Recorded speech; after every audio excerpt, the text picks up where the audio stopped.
दोस्तों, आपने कुंभ के मेले या श्मशान और दुर्गम स्थानों में साधुओं को तपस्या करते हुए या ध्यान में मग्न देखा होगा। आधी रात के बाद का समय, घोर अंधकार का समय, जिस समय हम सब गहरी नींद में सोए रहते हैं, उस समय ये साधु श्मशान में जाकर तंत्र क्रिया और घोर साधनाएं करते हैं। और इन्हीं साधुओं को अघोरी या औघड़ कहते हैं, जिन्हें देखकर आमतौर पर लोग डर जाते हैं। लेकिन अघोरी का मतलब क्या है? कौन होते हैं ये लोग? आइए इनसे जुड़ी कुछ रहस्यमयी और डराने वाली बातों के बारे में जानते हैं। नमस्कार दोस्तों, आपका स्वागत है हमारे YouTube चैनल पे। आज हम अघोरी और उनसे जुड़े कुछ रहस्यमयी बातों के बारे में जानेंगे।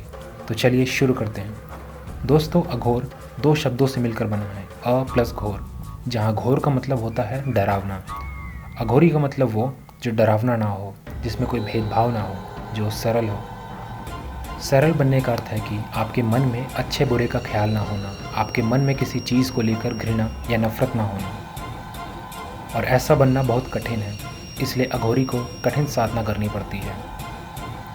और इसी वजह से उन्हें ऐसे वेशभूषा और तरीक़ों को अपनाना पड़ता है। इनका जीवन बहुत कठिन होता है, जहाँ पर इन्हें गुरु से दीक्षा पाकर 12 सालों तक तपस्या करनी पड़ती है। उसके बाद ही ये लोग अघोरी कहलाते हैं। अघोर बनने की पहली शर्त है अपने मन से घृणा को निकालना। अघोर क्रिया व्यक्ति को सहज बनाती है। मूलतः अघोरी उसे कहते हैं जो श्मशान जैसी भयानक और विचित्र जगह पर भी उसी सहजता से रह सके जैसे लोग घरों में रहते हैं। अघोरियों के विषय में कहा जाता है कि इनके तंत्र साधना में इतनी ताकत होती है कि ये मुर्दों से भी बात कर लेते हैं। हिंदू धर्म में 5 साल से कम उम्र के बच्चों के शवों को जलाने के बजाय उन्हें या तो दफना दिया जाता है या फिर गंगा के जल में प्रवाहित कर दिया जाता है।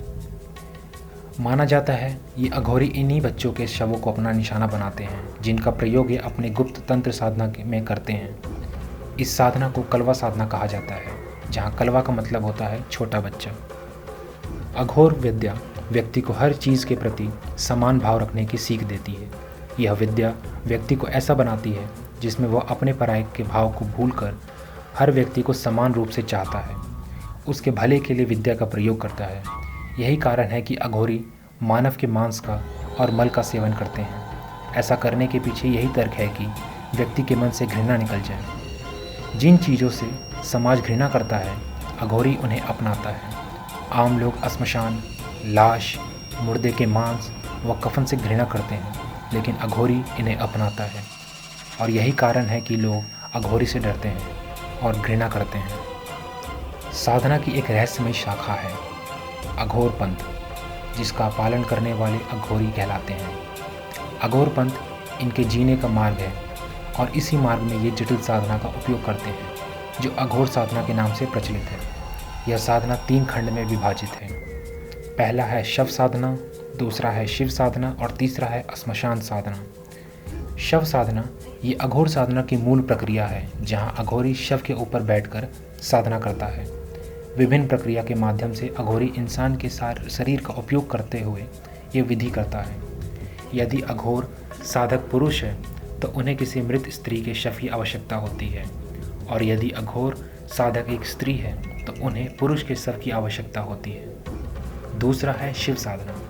ये साधना कुछ हद तक शव साधना जैसी ही होती है, सिर्फ अंतर ये है कि इसमें साधक शव के ऊपर बैठते नहीं हैं, बल्कि सीने के ऊपर पैर रखकर खड़े होकर साधना करते हैं, जैसे माँ काली ने शिव के ऊपर रखा था। और तीसरा है श्मशान साधना। इस साधना में अघोरी श्मशान की आराधना करते हैं, जिसमें आम परिजनों को भी शामिल किया जा सकता है। अब दोस्तों, आपके मन में एक सवाल ज़रूर उठ रहा होगा कि कहाँ रहते हैं ये अघोरी, क्योंकि आमतौर पर ये हमें दिखाई नहीं देते हैं। अघोरी मूल रूप से भारत के 4 श्मशानों में अपनी साधना करते हैं। इनमें से पहला है पश्चिम बंगाल के प्रसिद्ध तारापीठ का श्मशान। यह बंगाल के बीरभूम जिले में स्थित है। तारापीठ अघोरी तांत्रिकों का बड़ा ठिकाना बताया जाता है। यह स्थान तारा देवी के लिए प्रसिद्ध है। यहाँ माँ काली की विशाल प्रतिमा भी स्थापित है। यह मंदिर श्मशान घाट के नज़दीक स्थित है। रात में यह स्थान अघोरियों की गुप्त साधना का विशेष ठिकाना बन जाता है। दूसरा है असम राज्य के गुवाहाटी शहर में स्थित माँ कामाख्या का मंदिर। इसे कामरूप कामाख्या टेम्पल और कामाख्या देवालय के नाम से भी जाना जाता है। कामाख्या देवी तंत्र साधना की देवी मानी जाती हैं। दोस्तों, हमने कामाख्या मंदिर पे पहले ही एक वीडियो बनाया हुआ है जिसका लिंक हम डिस्क्रिप्शन बॉक्स में डाल देंगे, आप उसे भी ज़रूर देखें। तीसरा है त्र्यंबकेश्वर मंदिर, जो महाराष्ट्र के नासिक ज़िले में स्थित है। यह मंदिर शिव जी को समर्पित है, जो अघोरियों के ईश्वर और गुरु भी हैं। यह मंदिर 12 ज्योतिर्लिंगों में से एक है। चौथा है महाकालेश्वर ज्योतिर्लिंग, जो मध्य प्रदेश के उज्जैन शहर में स्थित है। अघोरियों के लिए यह स्थान स्वर्ग के समान है। इन स्थानों पर जाकर अघोरी तांत्रिक अपने तांत्रिक साधना को पूरा करते हैं और सिद्धियाँ प्राप्त करते हैं। माना जाता है इनमें इतनी शक्ति होती है कि ये किसी भी बीमारी को ठीक कर सकते हैं।